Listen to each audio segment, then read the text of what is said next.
5, 4, 3, 2, 1, start. The claim made by the plaintiff to forfeit the amount of Rs 22,000 may be adjusted in the light of Section 74 of the Indian Contract Act, which in its material part provides a contract has been broken if a sum is named in the contract as the amount to be paid in case of such breach, or if the contract contains any other stipulation by way of penalty. The party complaining of the breach is entitled whether or not actual damage or loss is proved to have been caused thereby to receive from the party who has broken the contract reasonable compensation not exceeding the amount so named, or as the case may be, the penalty stipulated for full stop. The section is clearly an attempt to eliminate the sometime elaborate refinements made under the English common law in distinguishing between stipulations providing for payment of liquidated damages and stipulations in the nature of penalty full stop stanza. Under the common law, a genuine pre-estimate of damages by mutual agreement is regarded as a stipulation naming liquidated damages and binding between the parties, awarding to the aggrieved party only reasonable compensation full stop. The Indian legislature has sought to cut across the web of rules and presumptions under the English common law by enacting a uniform principle applicable to all stipulations naming amounts to be paid in case of breach and stipulations by way of penalty full stop. Section 74 of the Indian Contract Act deals with the measure of damages in two classes of cases full stop. First, where the contract names a sum to be paid in case of breach, and second, where the contract contains any other stipulation by way of penalty full stop. We are in the present case not concerned to decide whether a contract containing a covenant or forfeiture of deposit for due performance of a contract falls within the first class full stop. The measure of damages in the case of breach of a stipulation by way of penalty is by Section 74 reasonable compensation not exceeding the penalty stipulated for full stop stanza. In assessing damages, the court has subjected to the limit of the penalty stipulated jurisdiction to award such compensation as it deems reasonable having regard to all the circumstances of the case full stop. Jurisdiction of the court to award compensation in case of breach of contract is unqualified except as to the maximum stipulated, but compensation has to be reasonable, and that imposes upon the court duty to award compensation according to settled principles full stop. The section undoubtedly says that the aggrieved party is entitled to receive compensation from the party who has broken the contract whether or not actual damage or loss is proved to have been caused by the breach full stop. Thereby, it merely dispenses with proof of actual loss or damage. It does not justify the award of compensation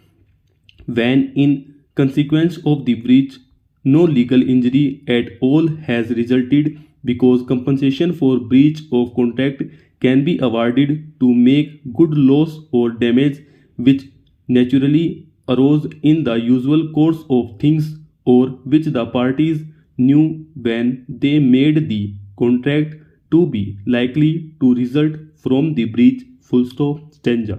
Section 74 declares the law as to liability upon breach of contract where compensation is by agreement of the parties predetermined, or where there is a stipulation by way of penalty full stop. But the application of the enactment is not restricted to cases where the aggrieved party claims relief as a plaintiff full stop. The section does not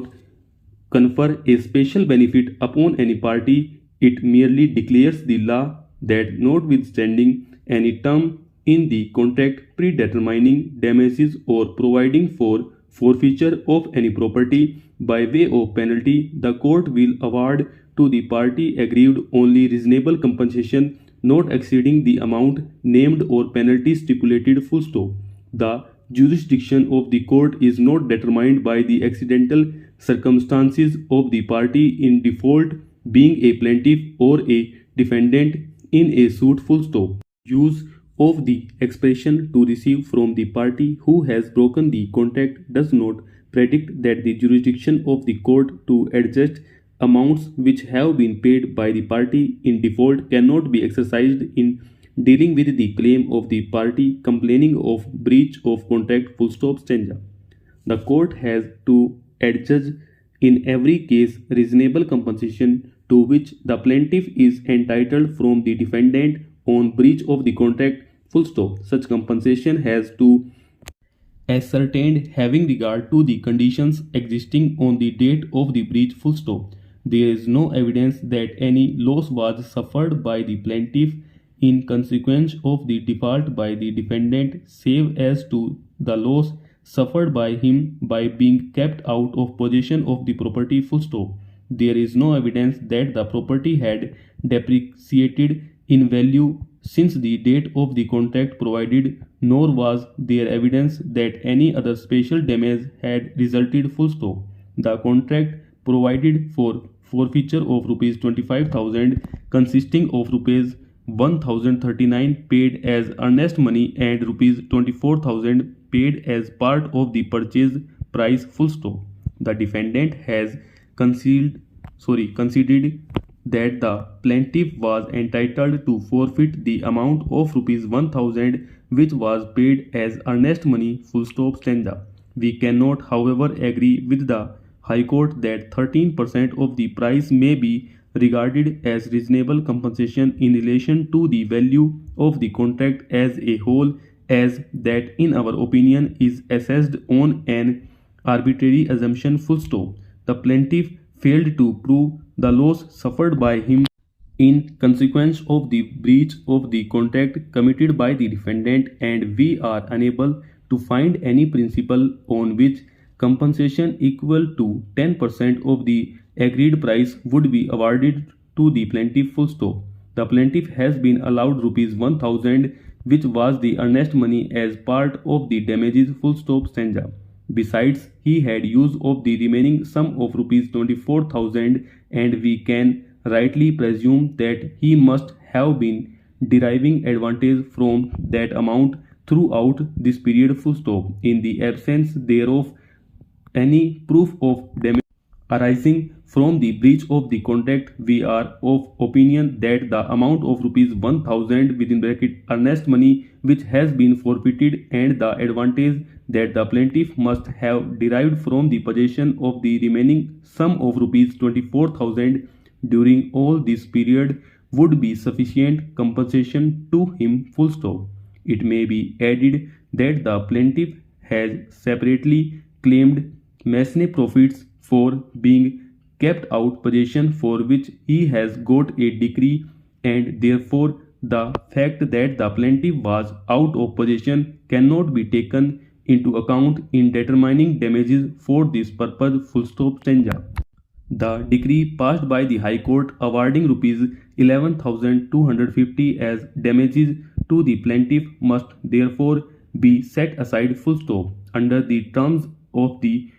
agreements, the amounts deposited by the plaintiff as security for due performance of the contracts were to stand forfeited in case the plaintiff neglected to perform his part of the contract full stop. The High Court observed that the deposits so made may be regarded as earnest money full stop, but that view cannot be accepted full stop. In the present case, the deposit was made not of a sum of money by the purchaser to be applied towards part payment of the price when the contract was completed and till then as evidencing an intention on the part of the purchaser to buy property or goods full stop. एक जगह मैसने profits आया है, उसको mean profits भी बोला जाता है।